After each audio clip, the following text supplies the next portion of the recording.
to talk about Giant's red tail grass. Thank you, Wayne. Peace and quiet. I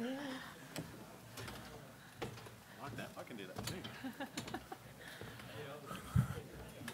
Shame this will be on. Good. Well, thanks for the opportunity to talk about the best grass in the whole world. I don't know what it's good for, but it grows well. You know, come on, it's got to be good. It's green and all that sort of stuff. So I just want to give you a quick cook's tour. I'm not going to answer every question. There's going to be probably more questions than I can answer, but I'm going to sneak through. Most of you would have seen GRT. Do you know what it looks like? Hands up. Whoa, that's pretty cool. Right, I don't have to educate you on that. That's good. But there's a patch of it growing at Mariba. In the background, I assume this has a pointer. That's a bit of greater grass up there. So all the good stuff growing up there. So there's a map of herbarium specimens where it's been picked up in Queensland. So if my geography is right, we're about here. This is Ralston, Central Highlands. Charters Towers is somewhere here. That's up on the range, on the basalt country, northwest of Charters, all up through the tablelands, up here and up the Cape. People going fishing from here, look at the road. All right, so, and here, down here, it goes into New South Wales, but we're not concerned about them because we're Queenslanders, right? So it doesn't matter. So the big hotspots, you can pick them up. Gladstone, right through the Sunshine Coast, Bundy, Maryborough, Gympie, Nambour, right down in there. South of Brisbane. All right, so it's in the good country where things grow better and where we like to grow lots of cattle, which causes problems. So I'm just going to give you some information. Hopefully it'll be useful. So it costs millions of dollars, millions and millions and millions of dollars to the beef industry every year. So in two things, lost production and also control. So if we want to go down a control road, to put some herbicide on costs a lot of money, or it might mean you've got to change what you do. But 10% to 80% carrying capacity loss, depending on density. Now, every beef producer here can afford 50% carrying capacity loss. So I'm being really mean and sarcastic when I say that, but I take it by the silence, the answer is no, you stupid person standing up here, right? So the real thing is that we can't afford the loss. And what that means, if we're going to maintain productivity, it means we're going to have to do something. We're going to have to do something about it. So here's what we might call a pretty standard looking GRT seed head or inflorescence there.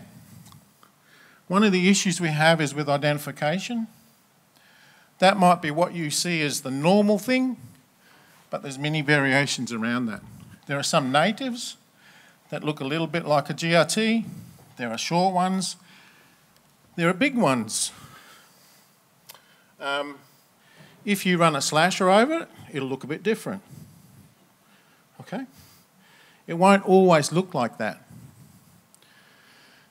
And learning that is going to be a really big thing for ID. Knowing what's around, knowing what's in your patch. And if you don't know what's in your patch, then I'd advise you actually have a look around, because you've got to find out what's normal. With all weeds, if anything weird pops up, find out what it is, because it could be killing you in the long run. Now, I don't mean literally, but financially. Some of the characteristics of GRT, large seed banks, long-lived seed banks. So if I was to kill every GRT plant on my property today, I've got another 10 years ahead of me. And that's if I don't let any plants seed, or someone brings some seed onto me, or something brings some seed on. In really dense GRT, 85,000 seeds per square metre you can produce in one season. So every one of those, somewhere between 300 to 500 seeds can be produced. And it will seed, or you can have seedling emergence at any time of the year if there's soil moisture and the temps are okay. So in cold Kilcoy, we had seedling emergence and seed heads produced. We had a little blip in the temps in the middle of winter and it was moist, and away it went. Mind you, I think I got frosted the next week after, but that's not the point. The point is that you can produce a lot of seed over a long period. So, and of that 85,000 seeds, at least 90% are viable. So there's a lot of seed in dense GRT. I just want to show you this picture. Everyone knows what they look like. You've seen them, dusted them off your pants when you walk through it. So 300 micron to a millimetre. They can range in size. So they're very small. They stick on everything. So when it's moist, it's got a sticky mucilage on the seed. So that feral pig that walks through the fence and has been in the GRT next door or down the road is likely carrying GRT seed. The feral dog that comes and bites your calves every night from the neighbour or down the river or wherever they come from could well be carrying GRT seed. Your quad bike. Of course, we all see every GRT plant we drive through. I've heard some laughs down here, so that's good. So I'm hitting a bit of a nerve there. That's good.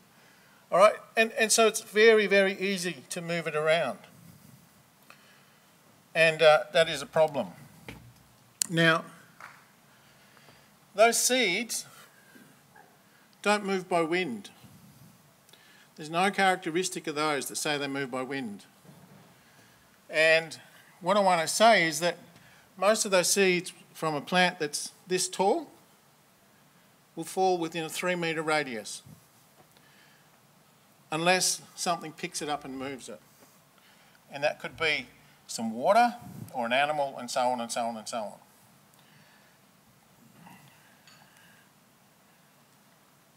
All right. GRT seed longevity. I just talked about it a little bit, but you'll see, if I press that button hard enough, no, it's given up on me. I'm pressing the wrong one. There we go. Press that one. There we go. That's 10 years.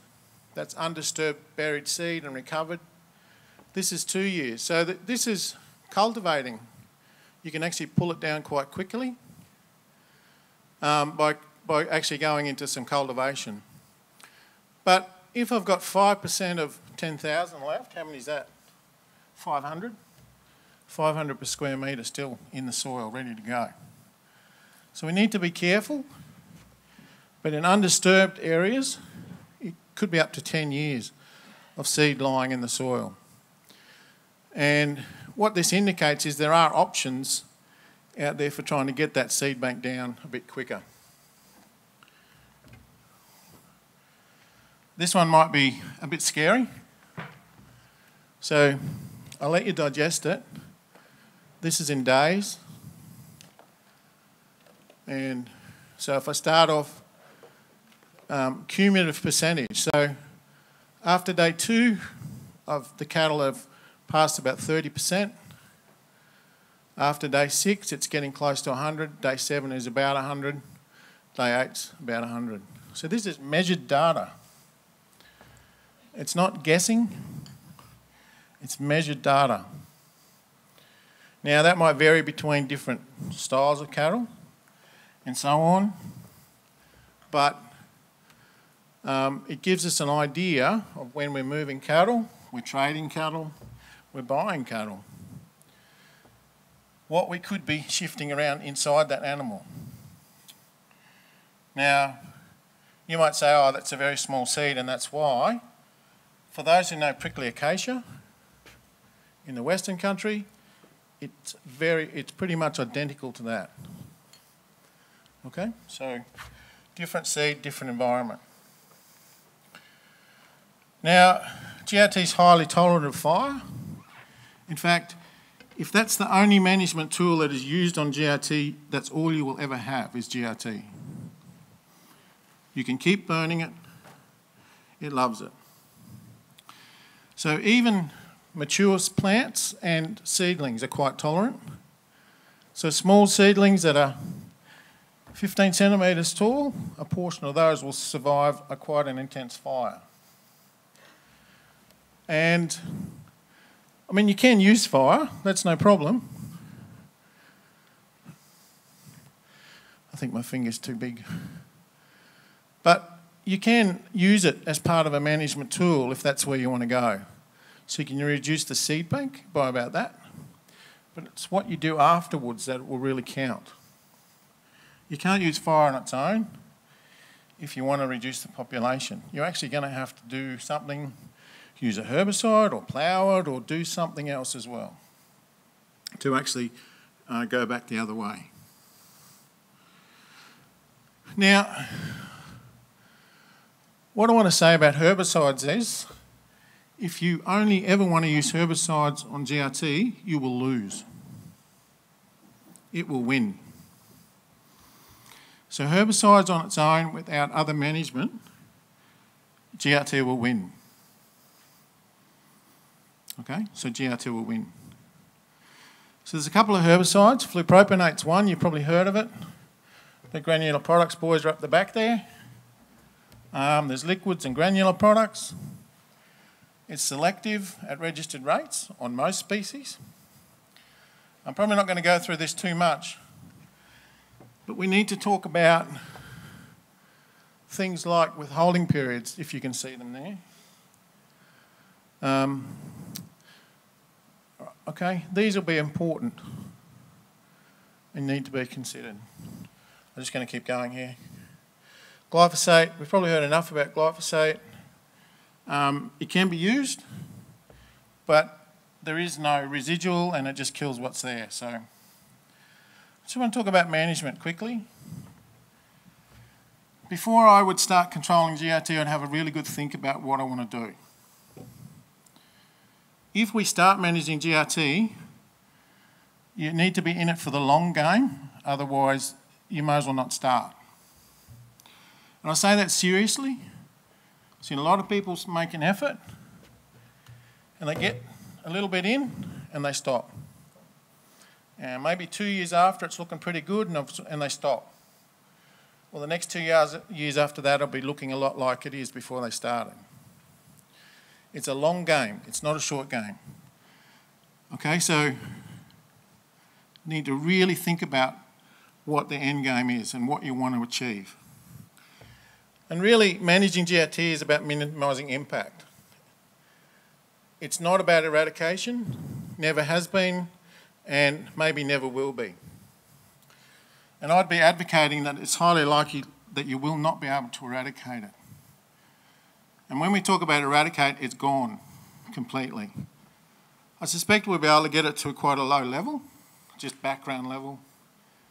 But minimising impact, maintaining productivity, or biodiversity, or whatever those things that you want to do are. So what we want to do is not be part of the group that has an 80% loss of production. Maybe we can cope with 5% or 2% or 1%, but it's about maintaining productivity and profitability in the long term. I I put up there, early detection. If you see something and you don't know what it is, get it ID'd. There's plenty of people around. Council will help you out here. Reef catchment people, they've probably got some staff that'll help you out. Okay? So it's really, really critical. Talked about herbicides. Long-term management. Pasture management will be critical. You've got to maintain ground cover. Small GRT seedlings, that's when it's most susceptible to competition and easiest to kill and manage. So maintaining a good biomass on the ground will go a long way to managing giant rat-tailed grass. Not to mention maintaining soil health and all those other added benefits around that. You might have to consider changing what you do. I think if we've got GRT and we keep doing the same thing, we'll simply end up with more GRT. Right? It's that kind of plant. If it finds its niche, it'll be there. And I want to say there's no quick fixes with grass. And my bottom thing is eradication, question mark, question mark, question mark, question mark. It might be an aspirational goal at the end, but it shouldn't be the first goal, because you will be demoralised and so on and so on. Okay, I might stop there and we can continue the discussion. do questions. Yep. If you want to take a seat, and can I get James and Charlie and Jim up on the stage as well? Sorry, I don't want to go over time. I know we had a long day. Thank you.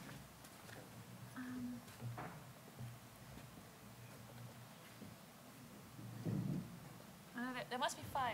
1, 2, 3, 4, 5. Perfect. We got them all. David, thank you. So if you can take the seat, first Charlie, followed by David, followed by Jim, James and Wayne. Perfect. Microphones? Mike? I'll give that one to you.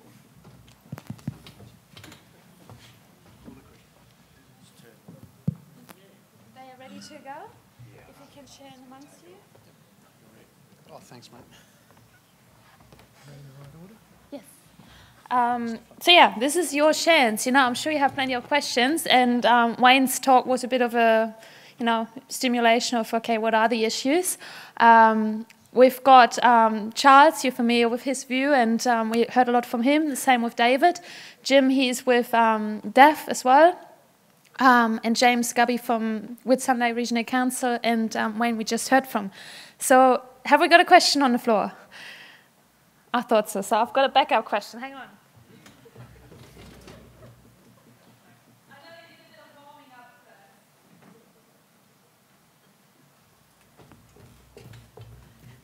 Okay. I discuss the panel with other people, so I've been giving questions, so they are not solely my questions. How can we create a situation whereby the weed seed in our soil do not need to grow? Who would like to answer that question? Yes, David is looking at me. That working? I think, yeah, how do we create a situation where a weed seed's going to have to grow? And I think Wayne just talked about there, we can't get rid of weed seed. If you've got seeds in your landscape, you're going to have those plants there. So trying to get rid of the seeds isn't a realistic expectation. And it's about how do you minimise the probability of them actually germinating. And if we take weeds out to being GRT being one of them, African lovegrass being another, and they're two grass species that through grazing management we can't shift out. So it's about how do we create a situation where they're not as dominant. I think if those grazing principles we went through, for me, they're what I always go back to as a framework. Have we got a plan? Are we monitoring and managing against that? Are we allowing the plants that we actually want to be there to get established and to grow? And are we matching stocking rate to carrying capacity? If we're not doing any of those, well, we're not going to create a situation where the grasses we do want have got any chance of being competitive. Yeah, I think there's some pretty good points there. Further to that, talking to a lot of producers in this part of the world, a couple of things that I see is producers lumping all weeds together. We do have some very invasive species here that we do need to manage with specific management criteria, but there are other weeds that are basically there to to indicate to us that something's wrong with the system. So number one, we need to look at the weeds we've got. The other thing is that in talking to producers, we really need to change the mindset of trying to control weeds and put it back on let's get some good competitive pastures going. There's a variety of ways of doing that, particularly in high rainfall areas. A lot of them have been talked about today. So yeah, that's basically the two things that I think that this region needs to move forward on. And the other thing is what Wayne touched on is what's a realistic plan of achievement in terms of minimising weeds, because 100%, we live in the weed herbarium of the planet at the moment in Mackay with Sunday with our rainfall and everything. We're always going to have them. We just need to look at how we minimise them and maintain some good production. Mm-hmm. Wayne talked about the fire as a management strategy. Would you then follow that up with, a biology booster just to stimulate microbes and boost that competition of healthy pastures and competing with the weeds? Who would like to answer that question? Or more of a comment, really? No, I don't really want to. That's okay. I guess what I'm saying about fire is don't use it in isolation. That's the thing. Now, I'm going to go off topic a little bit. Yep. You can use it to provide some productivity. Now, where you've got very dense GRT, you can burn it, and cattle will graze the fresh shoots. It's not a long-term solution. There are plenty of examples from the Miriambale area where dense GRT was burnt every year and grazed heavily, and all they have is dense GRT. That's it. So 95% plus GRT. So you've got to do something else, and whether that's a biology booster, whether that's strategic herbicide use, or whether that's something else, fire on its own is just not going to do it. And it doesn't really matter. There's enough seed in the soil. Even if you try and burn the seed heads off it and all that sort of stuff, you just won't kill GRT with fire. So. Charles, yes, please go. Yeah, I'm certainly not going to pretend to talk about your country up here, but where we are, it's a winter dry environment down in the temperate grassland. And we've got our two big perennial weed issues are African lovegrass, which I think was brought in down there to stabilise roadsides, and serrated tussock. And they're basically pioneer perennial weeds because of a degraded landscape, bare ground and drop in mineral nutrients. And down the coast at Bega, down the southern coast, it's also bad. And there's a sort of organic beef grower down there whose reasoning I thought was pretty good. He said, well, it's a symptom of degraded system and lack of soil biology and stuff. So he said, what happens if I set about putting in biological inputs, compost teas, getting that soil biology up, and hopefully that will make the existing grasslands, and he's also a holistic grazer, so the ground cover issue is critical. And he's been trying for that 7 or 8 years, and I was talking to him about 6 months ago, and he said, it looks like we're starting to get a tipping point. He said, I went out one day, and this was before the frosts, and the lovegrass had all gone white, and some of it started to die. So he's early days, but he thinks they might have started by changing the whole nature of the soil with more nutrients and stuff. That it's made this pioneer species less happy to exist in that environment. But that's an early indication anyway. Yep. Have we got someone courageous with a burning question? Yes, thank you very much.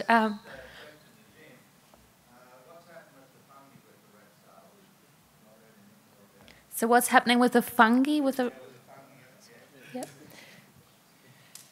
Yeah, so we had an MLA-sponsored project looking at increasing sporal populations with a specific fungi which was endemic to crops of grass in the Mackay region, Negrospora oryzae, to see if it would be a catalyst to some disease. we found no disease and very little survivability with that fungus in field trials. We went back to glasshouse phase and tried to give it basically perfect scenarios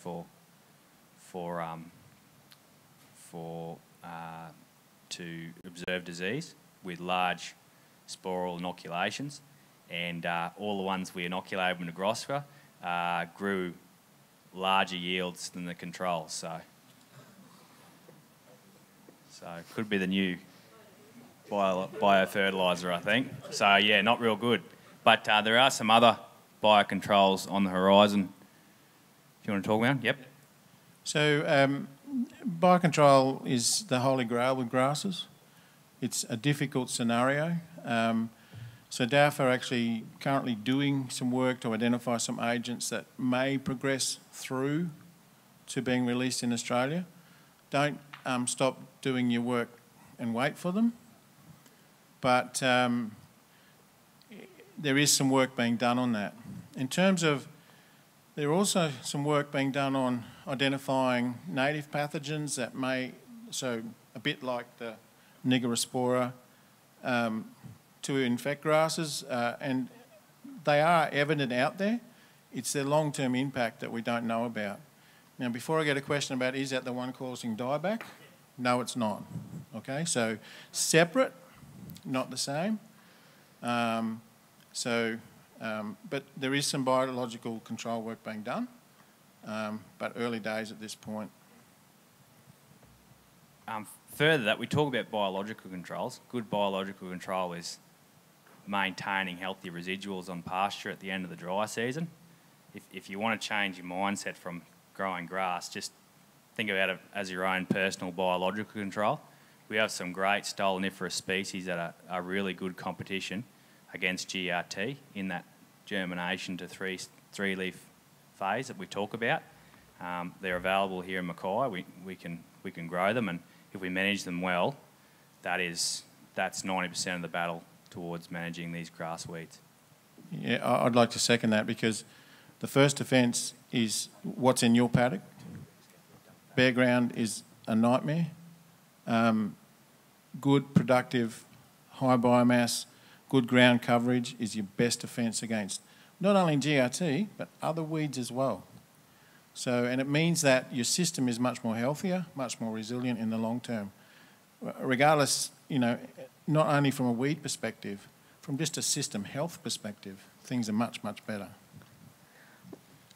Even in Africa, where GRT actually originated, the focus there is not about trying to get rid of it, as Wayne talked about. It's about how do you fill the spaces between the GRT with plants that are actually going to give us good levels of productivity. And so just think about those spots in between and focus on what you want to grow, manage for those fellas.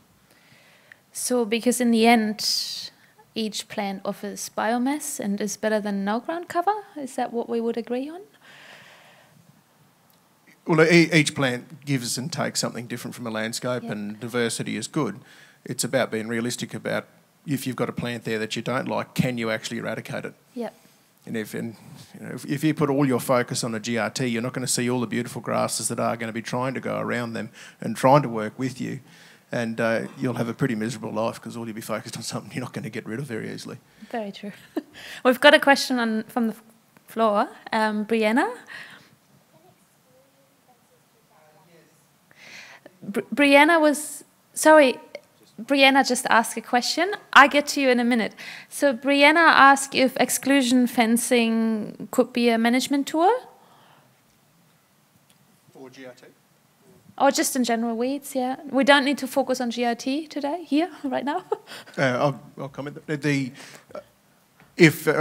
think about what the purpose for exclusion fencing will be. It's where you've got high rue and wallaby loads as the main reasons you're going to be using that.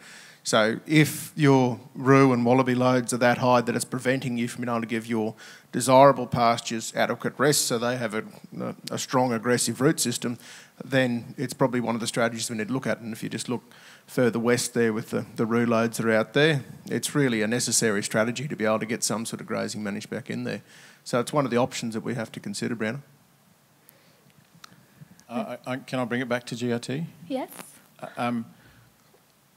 What I want to say is exclusion fencing. If I've got a small, dense patch sort of in the corner of my property and it's come from the neighbours and you're cranky with your neighbour and all that sort of stuff. We won't talk about that, but and it's maybe it's a couple of acres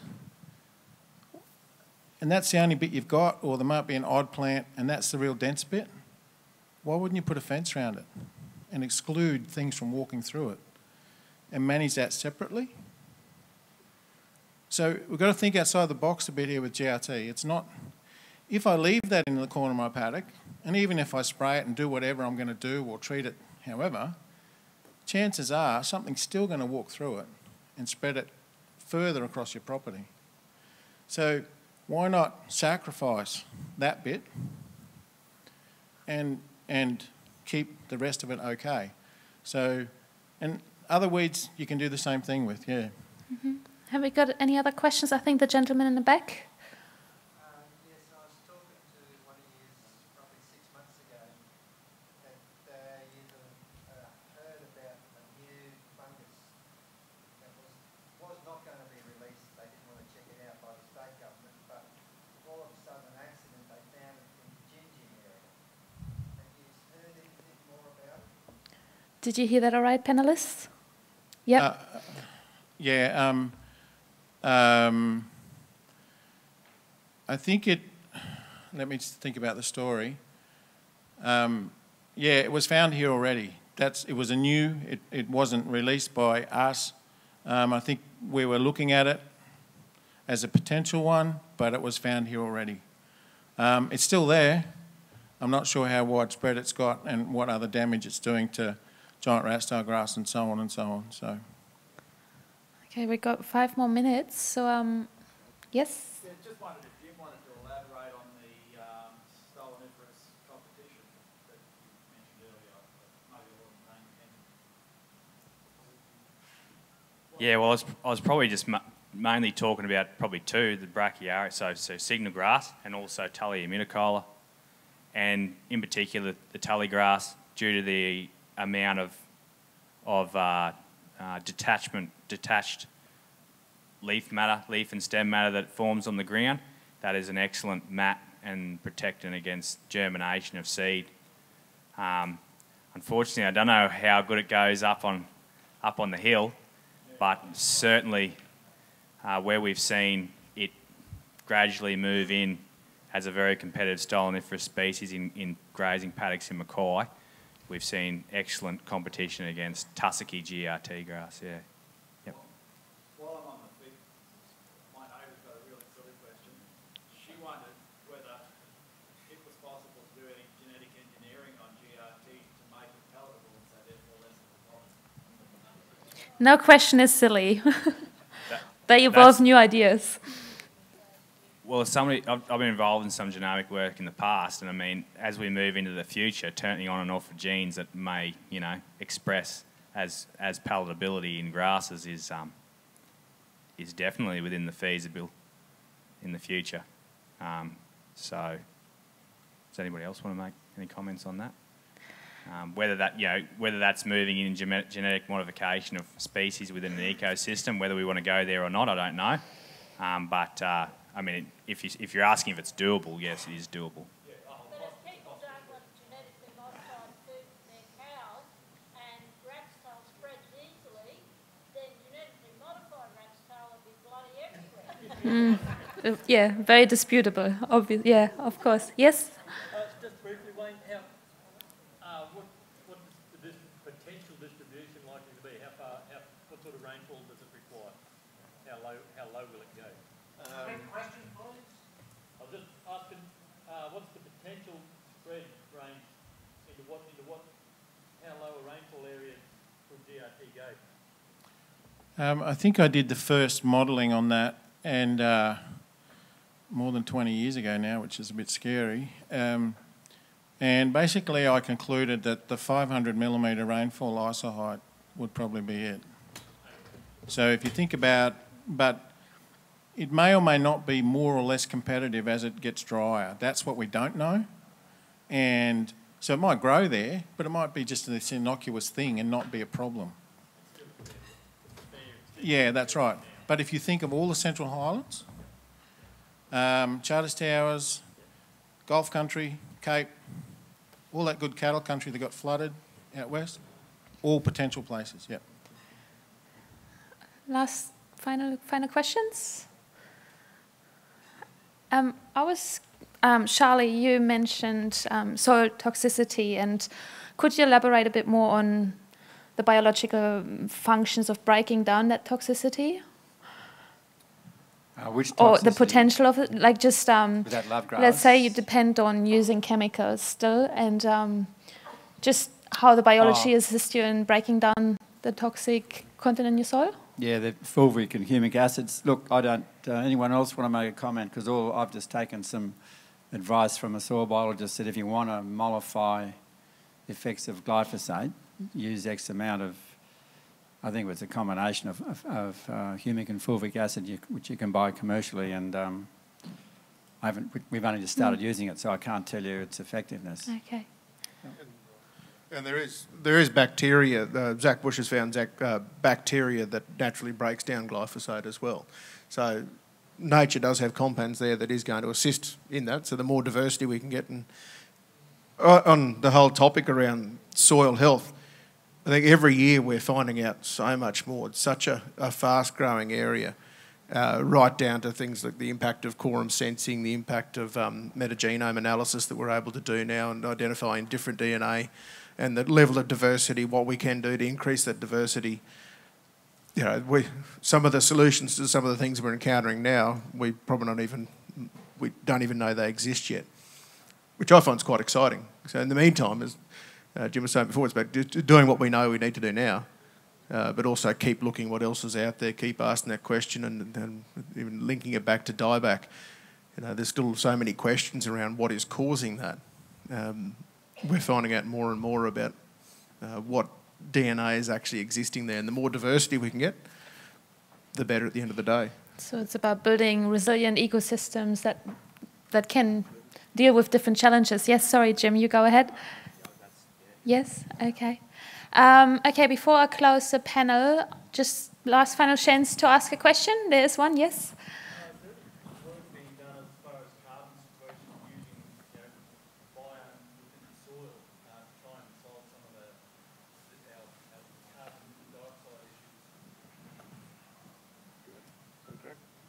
So if I got your question right there, and you're asking about what knowledge around carbon sequestration and how we get in that, again, that's an area that's moving really fast. We know that the better, if we get deeper, healthier phase 2 root systems, we know that's where you get your highest rate of sequestration. And there's been a huge amount of work that's been done on that now. If you look at the work Christine Jones has done, for example, on the liquid carbon pathway, so that photosynthetic pathway of taking sunlight energy, taking down the plants, feeding the bugs, and bugs actually bringing back nutrients, that's the fastest way to increase soil organic carbon. So the management of it for a phase 2 leaf, keeping the ground cover, but I probably want to say that root systems is more important than ground cover, because you can have ground cover without healthy root systems. But if you've got nice, big, deep, healthy root systems, then you're going to get ground cover as a byproduct of that. So if we focus on the root systems, then we're feeding the biology, we're creating a better situation, we're going to have increase in carbon content, which is going to increase water use efficiency, which is going to increase diversity of soil. The sister company we've got, Carbon Link, is getting... One of the things with actually measuring soil organic carbon has been the ability to be able to do that. So we've got the technology there now to be able to go and measure and monitor the level of soil organic carbon on a per hectare basis down to accuracy of 0.1 of a tonne, plus or minus 0.1, whereas previously the most accurate was plus or minus 11 tonnes. The next step now is actually making that cost effective so we can get it on farm and do that. And there's already a market there for it. 2 weeks ago we actually had the first sale of soil carbon from Australia under the Paris Agreement. So not only does it help us with everything we're trying to do from a productivity and a land health point of view, there's a very significant, real potential alternate income stream as well. Okay, I'd like to close the panel with that. Your last opportunity, the panelists, if you want to make a last comment where people can get information from, or just your key thoughts on weeds. Yep, but there's a lot of, local industry councils, reef catchments, land care and Pioneer. Whitsundays and Serena Way. So there's a lot of people that are there to identify weeds for you and assist you in any way, and lots of resources online.